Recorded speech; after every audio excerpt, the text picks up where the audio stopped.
In today's video, I'm going to show you how to freeze rows in Google Sheets. So let's say you have a lot of data on your sheet and you want to freeze some data at the top while you scroll up and down. Well, here's how to do it. So first, you're going to click on the row that you want to freeze. Let's go to View on the menu bar, click on that, and you have the freeze option right here. On the right, you have no rows, 1 row, 2 rows, and up to row 1. 1 row and up to row 1 are about the same. Let's just click on 1 row.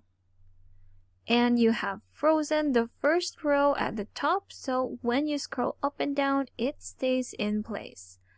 So let's say you want to freeze up to row 2.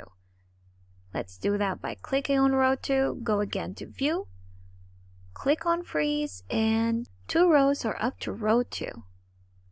Both are the same. Let's click on this one. And you have frozen rows 1 and 2. So you have this slightly thicker border that indicates up to which row is frozen at the moment. So again, if you scroll up and down, rows 1 and 2 are frozen. Let's say you want to freeze up to row 3. Here's the other way to do it. Let's click on row 3, right click on that.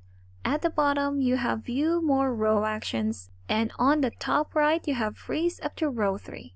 Click on that. And you have frozen rows 1, 2, and 3. So even if you scroll up and down, rows 1, 2, 3 stay in place. And that's how to freeze rows in Google Sheets. Thanks for watching. If you found this video helpful, do leave a like and subscribe for more helpful videos. See you on the next one.